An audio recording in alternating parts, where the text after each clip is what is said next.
कि टूट जाही राजा जी के छीटा जवानी के उड़े दगो मनवा से मनवा के जुड़े दगो जियो शेर जियो कि तनी सूत द चदरिया तान के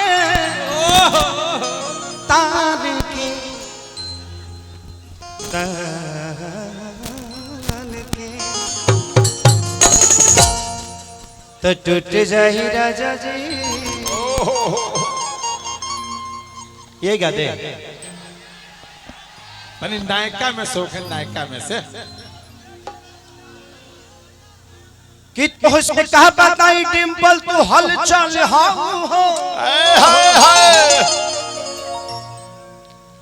तू तो सब कलाकारी के समस्या के हल हो। बाबा छोटे का हो बानी हम चिंता मत करो कि जनता निकाला पिन्ह के तू सब कर मोती मारेलू आ केहू के ब्रेकअप हो जाला तो तू ही संभारेलू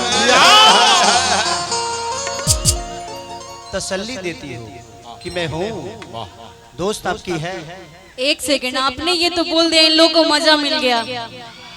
सुनिए सुनिए, आपने अच्छे वे में बोला, देखा लाइट कट गई हमरा बेरा, पावर खत्म लाइट को भी डर है मेरे से, समझे? जल्दी बारो चालू कर जनरेटर।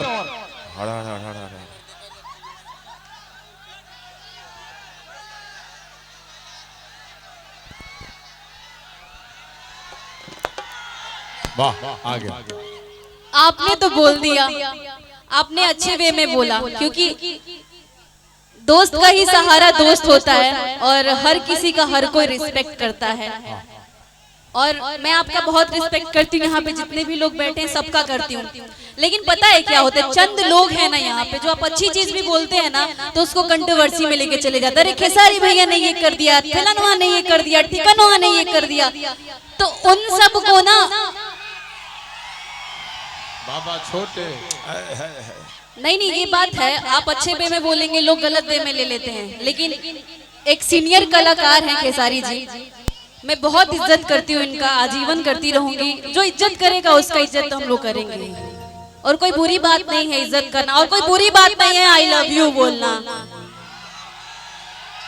अगर किसी के लिए फील आ जाए तो बोल देना चाहिए, और अपने सीनियर का हमेशा रिस्पेक्ट करना चाहिए। और मैंने आपको उस दिन आई लव यू बोला था यही समझ के, लोग उसको अलग वे में ले गए। अच्छा खेसारी भैया के पटावत तरी तो हेने इनकर खत्म हो गई बा तो हेने चालू करत तरी, ऐसा कुछ नहीं है बाबा, ये गलत है लोग का।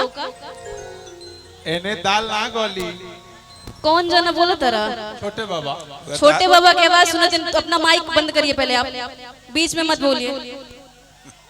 लीजिए आप खेसारी जी बोलेंगे कुछ। डिंपल नाम है कि किसी के बोलने से उसकी अहमियत कम नहीं होती है, और बात उसी की होती है जिसमें कुछ बात होती है। सही बात। आपकी बात हो रही है, इसको आप दिल पे लो कि आज हमारे लिए कोई बात तो कर रहा है। यार अपनी बात करने के लिए तो टाइम ही नहीं किसी के पास, लेकिन आपकी बात कर रहा है तो उसको गलत वे में मत लेना चाहिए। दुनिया को काम है बोलना, बेटा ये जिस दिन आपके बारे में बोलना बंद कर देगी ना उस दिन शायद तुम्हें बुरा लगेगा कि यार मेरे बारे में कोई बोल क्यों नहीं रहा है। तो ये जिंदगी है यार, तो कोशिश करिए कि आपके बारे में जितना लोग बोले उतना ही अच्छा है। जिस दिन बोलना बंद करेंगे उस दिन बुरा होगा कि यार मेरे बारे में कोई बोल नहीं रहा है। सही बात सही बात। कोई बात नहीं, वो सब हमें नहीं बोलना है, हम लोगों को नहीं बोलना। ये सब हमारी जनता है और सम्मानित है। कोई बात नहीं, हम जानते थे, कोई बात नहीं बेटा। अच्छा जितना आना है उतना ही आओगे ना, फिर क्या करोगे? फिर तो प्रॉब्लम होगा ना बाबू। जितने भी हमारे बाउंसर हैं प्यार से उन लोग को बैठने तो कोई दिक्कत नहीं है, बट लाठी डंडा मत चलाना किसी पे। सब अपने भाई हैं, सब लोगों का सम्मान है, सब लोग गांव के लोग हैं, घर के लोग हैं। एक आवश्यक सूचना है, पंकज भैया का लड़का कहीं खो गया है। मन्नत, हमारे पंकज भैया का लड़का कहीं खो गया है, चाहे कहीं सो गया है। प्रशासन के लोग अपने लोगों से आग्रह करूंगा कि मन्नत बाबू कि छीटा जवानी के उड़े दहो मनवा से मनवा के जुड़े दहो कितनी सूत चदरिया तहान के हरि तहान की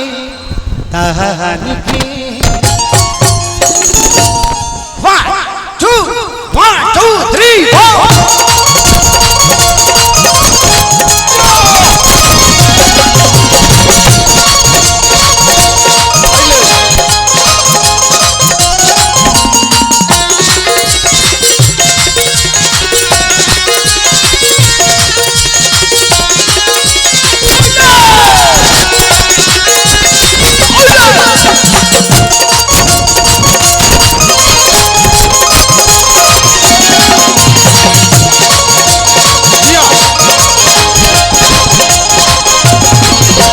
जवानी के उड़े दहो मनवा से मनवा के जुड़े दहो